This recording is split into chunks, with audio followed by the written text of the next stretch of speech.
Saya selalu confuse kat sini. 1897 di Basel, Belgium.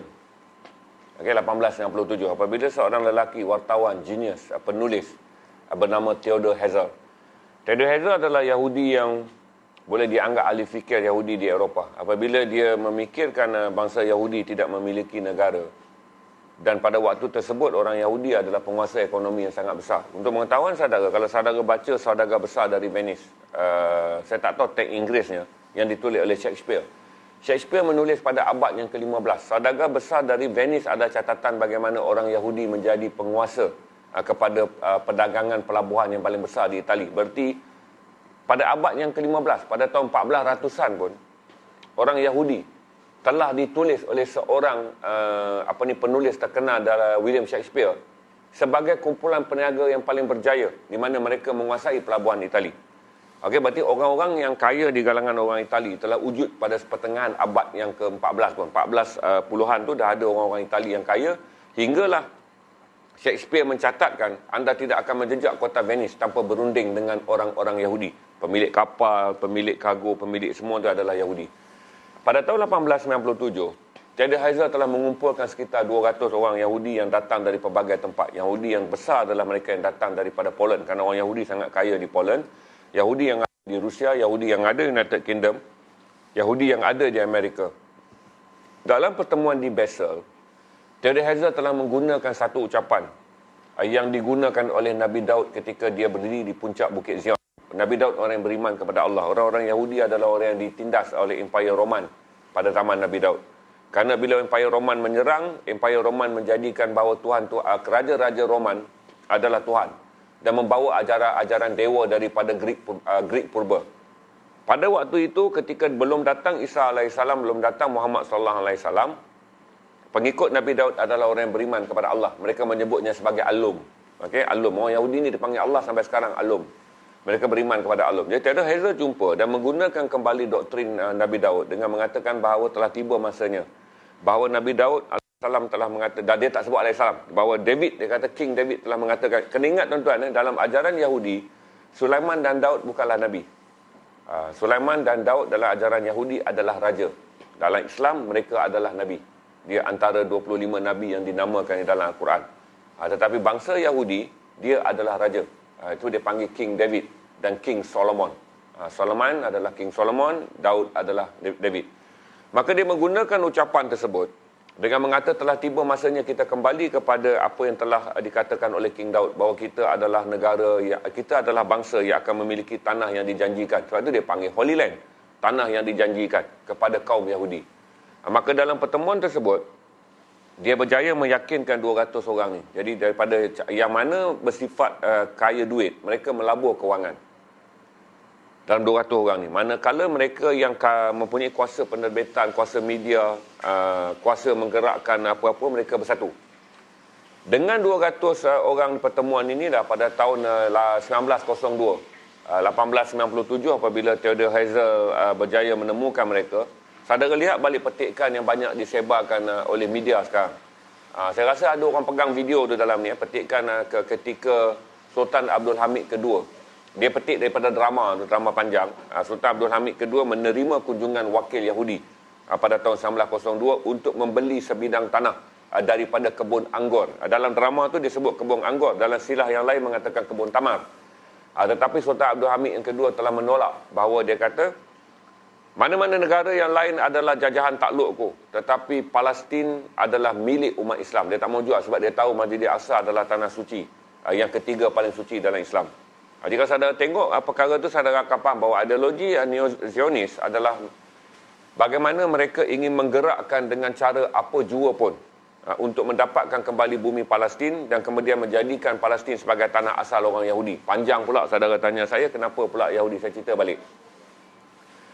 Pada 5,000 dan 3,000 tahun sebelum Masihi, sebelum kedatangan Isa AS, orang-orang Roman telah pun menyerang Byzantine. Dia terang Constantinople, dia jajah Constantinople merujuk pada Istanbul.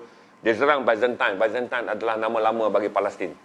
Mereka datang dengan dua. Pada golongan yang pertama datang dengan meminta orang-orang yang berada di sana menyembah Tuhan-Tuhan Yunani. Yang sudah pastilah mereka yang beriman kepada Nabi mereka yang beriman kepada agama Musa alaihissalam tak mahu menyembah tuhan-tuhan yang dibawa oleh orang-orang orang-orang Roman. Kemudian datang lagi seorang pemerintah yang zalim, yang memaksa mereka menyembah dirinya sebagai nama dia Herod. King Herod, Harrod, yang terjadinya peristiwa Akafi tu. 6 pemuda dan seekor anjing naik mengasingkan diri dalam sebuah gunung tu. Dia datang dengan mengata, akulah Tuhan. Maka dia balik macam zaman Fir'aun Nabi Musa. Kadang Fir'aun tamat, habis saja Fir'aun Nabi Musa. Pada satu zaman tu, datang pula golongan yang mengatakan dirinya Tuhan. Pada era 3,000 ke 5,000 tahun sebelum Masihi adalah era di mana orang-orang Yahudi melarikan diri kerana mereka beriman. Dalam konsepnya, ya. Mereka penduduk asal, mereka melarikan diri kerana mereka kononnya mereka adalah orang yang beriman. Tetapi melarikan diri meninggalkan bumi Palestin adalah bukan jajaran yang wajar untuk mereka menuntut kembali Palestin kerana 1,000 tahun. Iaitu pada ketika Nabi Muhammad SAW sampai ajarannya, kemudian Abu Bakar As-Siddiq pada tahun 634 Masihi, telah sampai ke sana dan membawa ajaran Islam. Penduduk yang berada di sana yang dipanggil orang-orang Falash. Apa itu orang-orang Falash? Orang-orang Falash adalah orang-orang yang bermigrasi daripada Eropah. Mereka ini adalah kaum Viking dan Norwegian. Dia datang, dia berasimilasi dengan orang Arab. Maka lahir kaum Palestin. Sebab itu Palestin ni ada 2 warna kulit. Yang cantik bermata biru dan bermata hijau adalah orang-orang Falash. Manakala yang sedikit kulit gelap dan berambut ikal. Kalau tengok gambar budak-budak dia kan ada 2. Saudara jumpa yang rambut kekuning-kuningan tu, yang dikutuknya sebagai blonde tu. Kekuning-kuningan tu. Dia bukan color kuning. Memang dia ada darah Falash, bodoh. Dia orang Falash kerana mereka datang daripada suku Norwegian, suku Viking.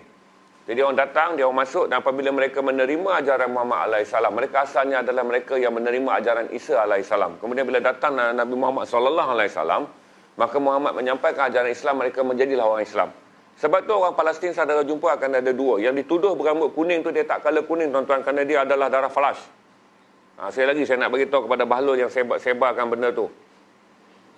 Mereka berambut kuning. Kalau saudara nak tuduh, dia tak bertuduh untuk lain. Tapi rambut kuning adalah kerana mereka berdarah Falash. Kena faham susul galurnya. Palestin adalah kacukan daripada 2 bangsa.